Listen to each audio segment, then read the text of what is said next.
Our last full panel for today is going to feature a set of graduate students, graduate and professional students, who'll be talking about their experiences, and you guys will have the opportunity to ask them some questions about life here at A&M, life in Bryan College Station. And to introduce the panel is my colleague, Associate Dean of the Graduate and Professional School, Dr. Julie Harlan, who will talk a little bit about herself and these panelists that we've brought together for you today. So enjoy. I look forward to hearing it.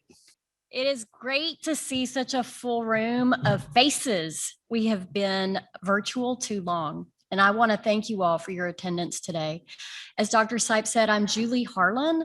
I'm an Associate Dean in the Graduate and Professional School and Associate Professor in the Department of Ag Leadership, Education, and Communications. And it's my pleasure to share with you today our graduate student panel. So let me first introduce them, and then I will let them introduce themselves. But our distinguished panel today, you've already heard from, is Stacy Rendy. Stacy represents the Graduate and Professional Student Government.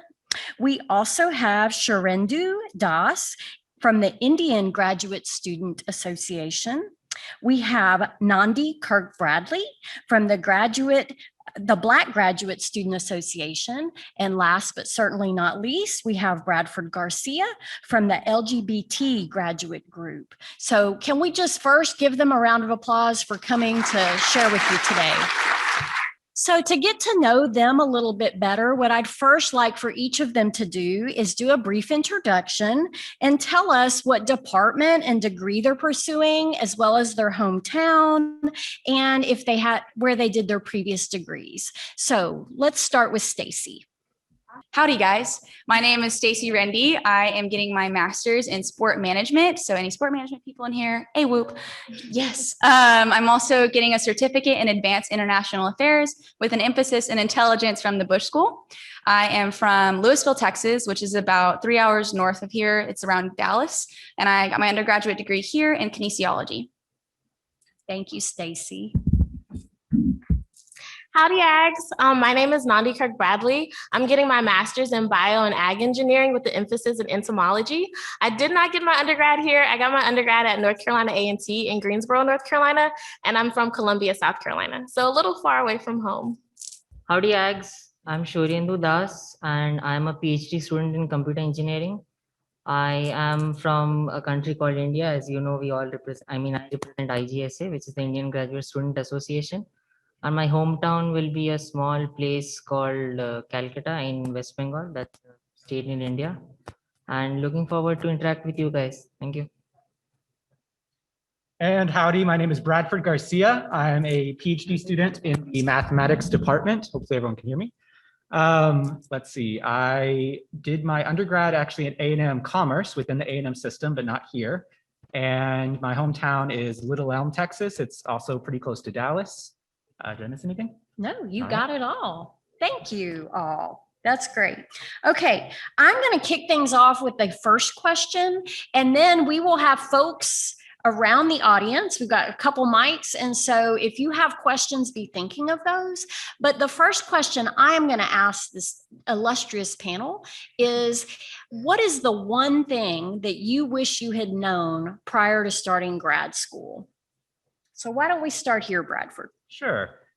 This could be an obvious answer, but I think just knowing how much work it would be, I think that if it were easy, it wouldn't mean as much, obviously. I think I tell myself that a lot. And so it's been, many hours, many long nights.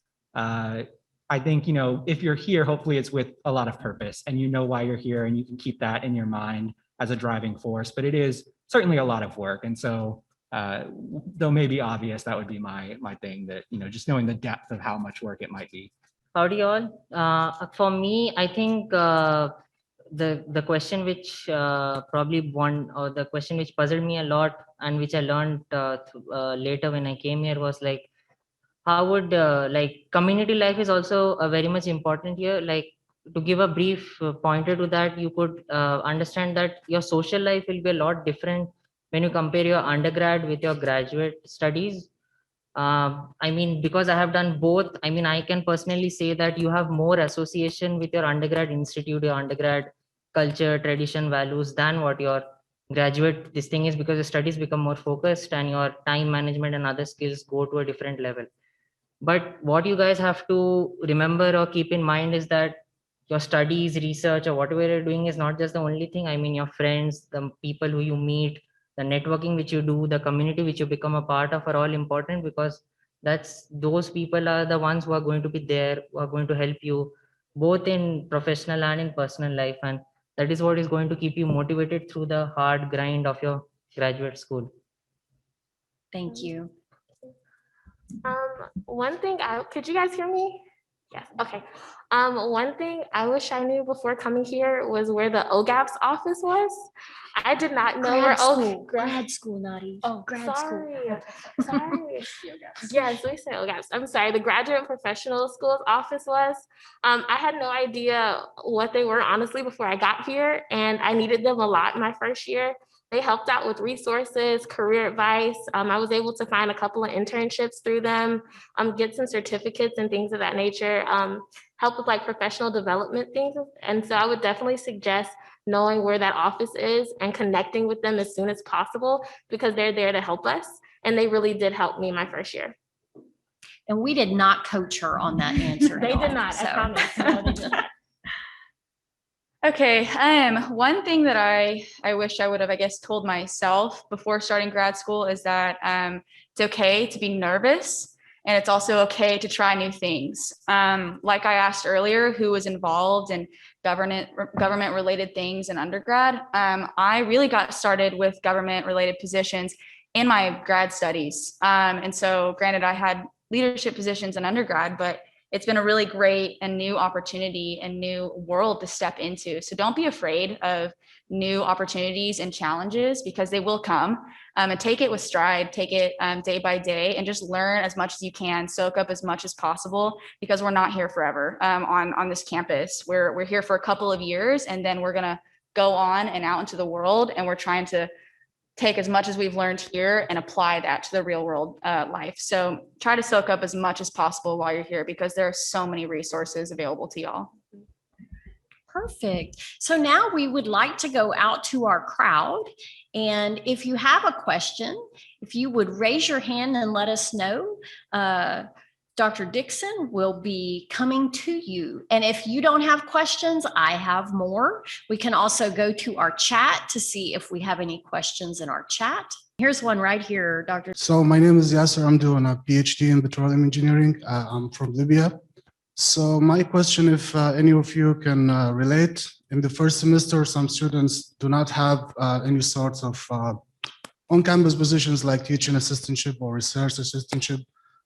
Do you have any tips or tricks to maybe get involved on campus, get some kind of other jobs with faculty? If you have any advice on that, it would be greatly appreciated. Yes, I used to be one of the graduate assistants for the Career Center. Please visit your Career Center. They're fantastic. So the Career Center has a lot of different opportunities available for graduate and professional students, specifically GA positions that are available on campus. And so you can go onto hireaggies.com or even jobsforaggies.tamu.edu, and that will have different jobs available to students. It will have some GA positions available, but again, those are pretty cyclical. So whenever they're available, they'll be on there. But I highly recommend that you check that out. I would also say talk to your advisor. So my advisor was able to connect me with the dean of college, one of the deans in the College of Agri-Life and Science. And now I'm a recruiter for the college. And she was able to do that. So I would definitely say ask your advisor as well if they know anyone that's looking for graduate assistant. There could be one more way, like just keep a look around of your academic buildings and departments where you go for classes. Like all your department buildings will have a lot of notice boards, and sometimes in the elevators also they have some small places where they can put posters. So many professors and many other people who have vacancies, could be some kind of a grader position, or could be some kind of a student assistantship, maybe not a teaching assistantship, but something on those lines they will put up, and they generally come around at all points of time during the semester. It's not necessary that you will get in directly in the month of August. They can come in the poster can come out in the month of September, October, or whenever.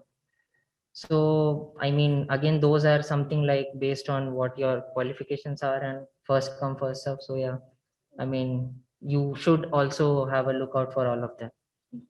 Yeah, it's always nice and relevant when you can work within your own department. But I think as grad students, any excuse we have to also branch out from our department is nice. We don't always have opportunities, or we don't make those opportunities to actually get out of our own department. And so, wherever you can find work, I think, be open to it. And one more thing to add, if you're in any of the group me's, a lot of seniors are graduating, so they ask you if you want to take over for them. That's how I also got one of my positions my second semester here. Any other questions from our room? We've got one right here. Okay, we got more hands going. We'll come back. Howdy, panel. Hi, My Chirag. name is Chirag. I'm from India and I'll be studying aerospace. Simple question. How do you get around College Station? I find it really hard to figure that out so far. That's Did it. y'all Thank you. understand the question? Get around. He said, How do you Was get- the question, how do you get around? Yeah, yep. Okay, Thank you. who wants to tackle that one? Yeah. So probably because I can relate more to the kind of background which is coming from. So probably for us, we are not used to, I mean, a lot of people probably you might be used to public transport and those kind of things. So I mean, just sorry to disappoint you, but there is less of those opportunities here. But most of the if you guys are looking out for shopping, for example, HEB, Walmart, and those kind of places, there are some campus bus routes which directly have bus stops rightly in front of HEB and right in front of Walmart, and also other regional stores. So you can use buses to get around. Apart from that, most departments and most I mean, there will be a lot of student organizations where there will be some seniors and they will be there, and they might organize some things called as ride share, or maybe when they are going out for groceries, because I mean, they will be here for a good amount of time. So they might have cars and other things. So they might be willing to take you guys as well. So for that, you have to network out with your own department, or maybe your own social group, or whatever you have, maybe seniors in your department. And that's how I also got used to going around, because I found it very difficult in my first semester as well, especially when I knew nothing. But and yeah, things are far off here. I mean, nothing is very nearby, like shopping complex, anything will be like 3-4 miles or something. You will not find anything nearby. So try stocking up more. That would be my suggestion. Thank you. I'm not sure if you guys have moved into your apartment or you have one yet, but there are some apartments around the College Station area that the buses from A&M will go and pick you up and bring you back to campus. And that's pretty much how I got around my first semester. I chose an apartment where they had a bus stop for A&M, and I rode the bus every day. And the buses came pretty regularly, around every 30 to 40 minutes at my apartment. And so I timed it perfectly so I would make it to class on time. Yeah, I frequently use the bus even now, even this far into my program. I would recommend downloading the A&M app. You can track your bus. Bus schedules, especially right now, if you happen to be tracking the bus at all, they're much less frequent right now because it is the summertime, but as soon as the fall semester kicks in, they have really good hours all throughout the days, weekdays. Weekends might be cut back a little bit.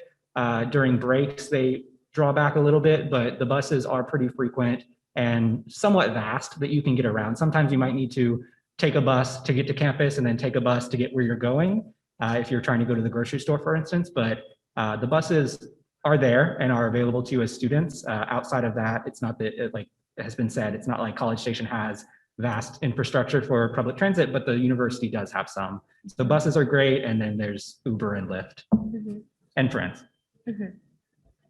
And that app is pretty spectacular. You can see where the bus is and know when it's going to stop. So that's really a nice feature. Other questions? Howdy, everyone. Howdy. My name is Cameron Granger. I will be pursuing a master's in animal science, and I'm from Miami, Florida.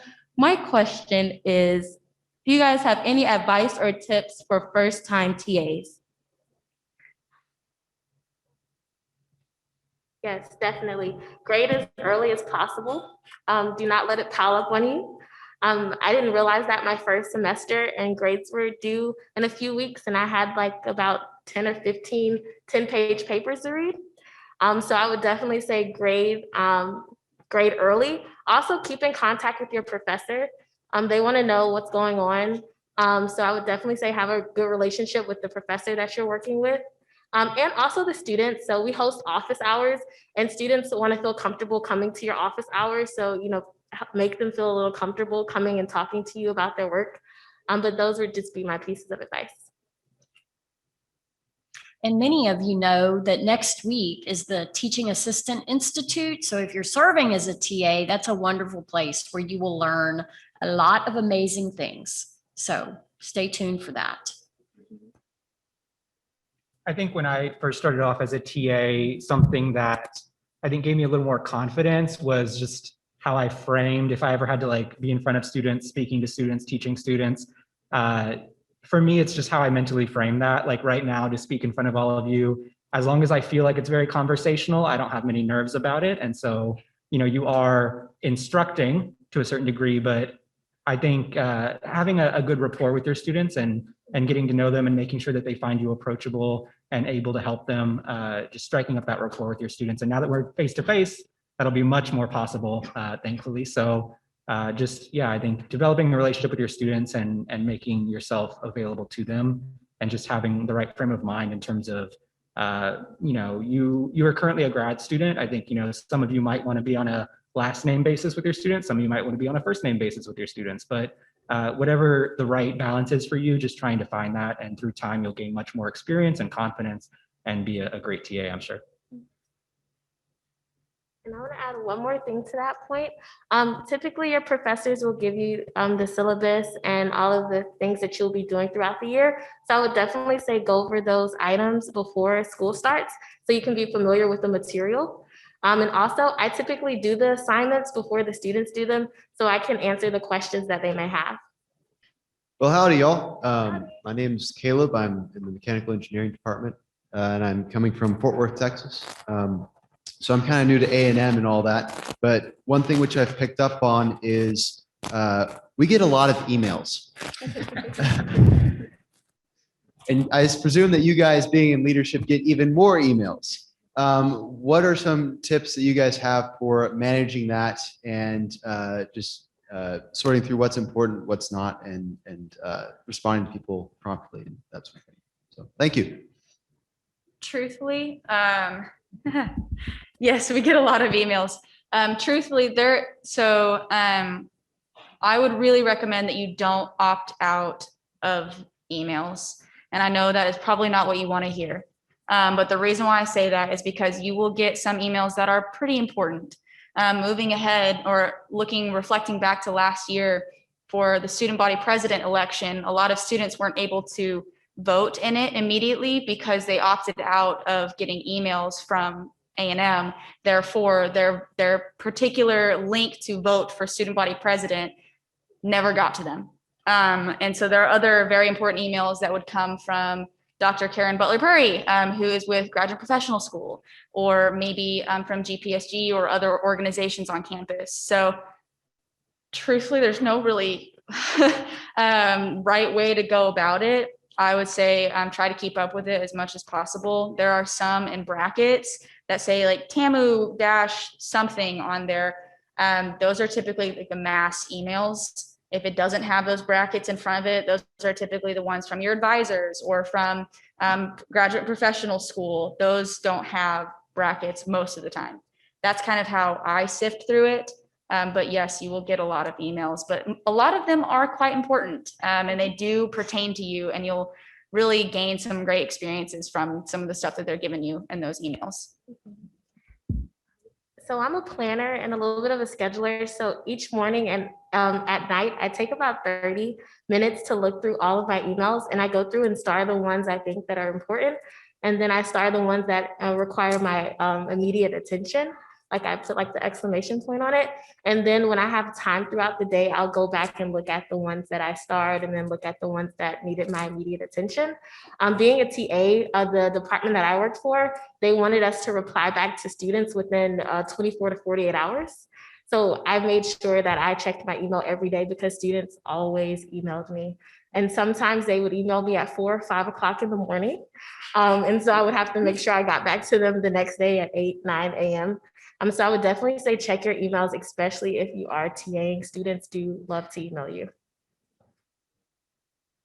Yeah, also you should sometimes check your spam as well, because some of the important emails sometimes go as spam, and I have had cases where people came back to me like a couple of days later and they said that you did not answer. I mean, the information did not come. So I was like, I didn't even receive an email, but then the email was actually in the spam folder. So, I mean, the best possible way to tackle this would be like have a regular habit of checking an email. That regular habit depends on what you're comfortable in, could be hourly, daily, or maybe twice a day or something like that. But do check your emails. I mean, just get into the habit of it. Like right now you are just students. Probably after 2 years when you graduate, when you will be in a professional environment, you will get double or triple times the email than what you get now. So I would just suggest that get into the habit of looking into email so that you don't face a problem when you actually go out in a professional scenario.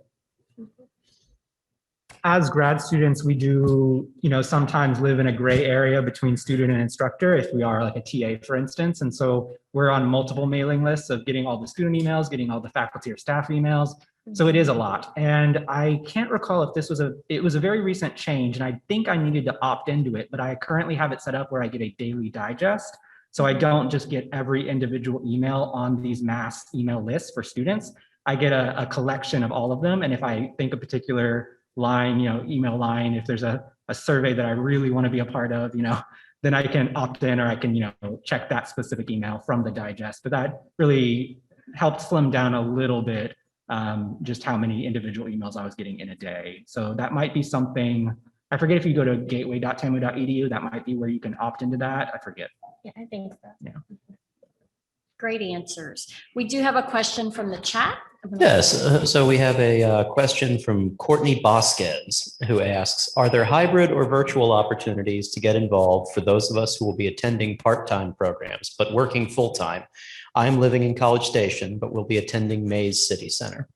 I feel like the answer, though not that satisfactory, might be that depends. I think from organization to organization, as we go into this semester, things are at least somewhat unpredictable. We don't know where the semester might go. And so as leaders of student organizations, we're having to make decisions about, are we going to do only in person? Are we going to do something hybrid?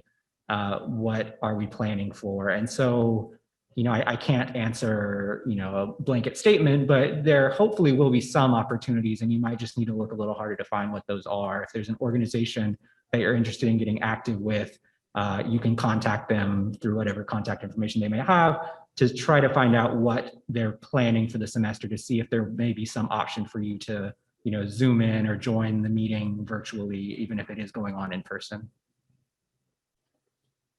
I'll just add, one of the lessons learned through the pandemic is that adding things in a virtual way serves a wide audience. So I know a lot of organizations and a lot of entities across campus are trying to figure out how to do both, face-to-face and virtual, so that we're very glad all of you are here in Bryan College Station, but we also recognize we have graduate students really around the globe as we look at all of our campuses, which include Cutter and Galveston, the law school, dentistry, pharmacy.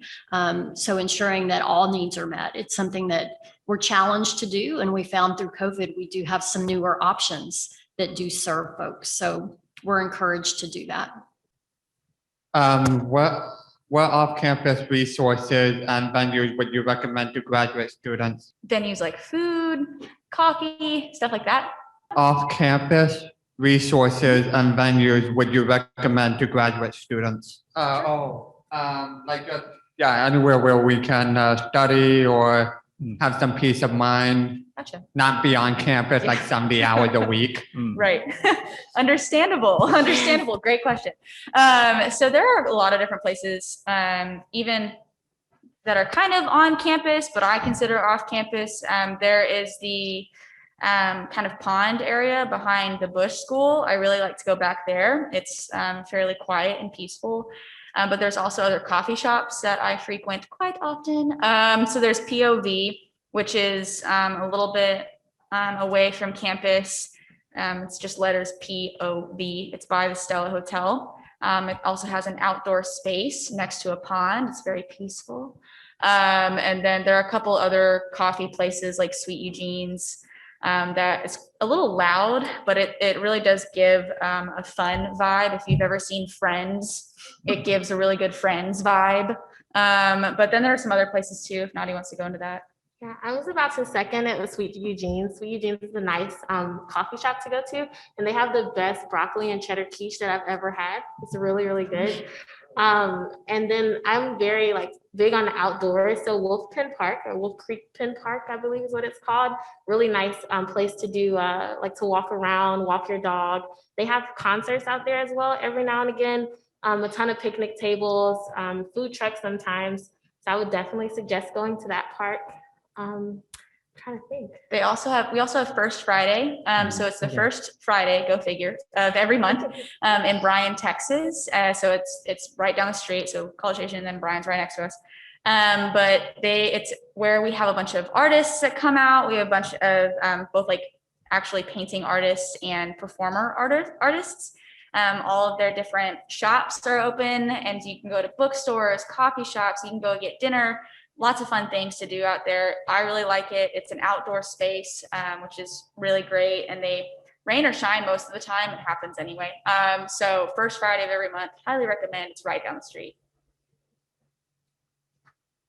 Yeah, if you are nearby the Northgate area, there are a couple of places. One of them being Century Square, where it's a kind of a garden kind of area where during the evening of most of the weekends there'll be some artist or some show going on there. There could be musical plays, there could be dance and other stuff, and the area around it is lively. I mean, there are a lot of shops, so you might not necessarily want to be in that concert. You can enjoy your time in the shops. Apart from that, if you like some quiet and peaceful place, I would suggest that most of you guys are living in some kind of an apartment. So the apartments also has some community area, and that community area will have some study spaces and kind of rooms and stuff. I mean, majority of them have, and there also you can spend some time, and there will be some recreational activities. I mean, most apartment community centers have some kind of a gym, some kind of a swimming pool, and other kind of leisure activity places. And yeah, if you like some peaceful spot, I would suggest I mean, maybe not for study, just for spending time or being alone. There we have the Bonfire Memorial, which is nearby, again, the north side of the campus, and it's actually quite a very peaceful place because it is secluded from the crowd, and generally not many people go there. So if you want to go think and have some peace of mind, it has a nice ambience to it as well. Mm-hmm. Yeah, I don't think I have anything original to add, but I'll echo lots of it. I mean, I was going to mention Sweet Eugene, so I'll third that. First Friday in downtown Bryan, Century Square.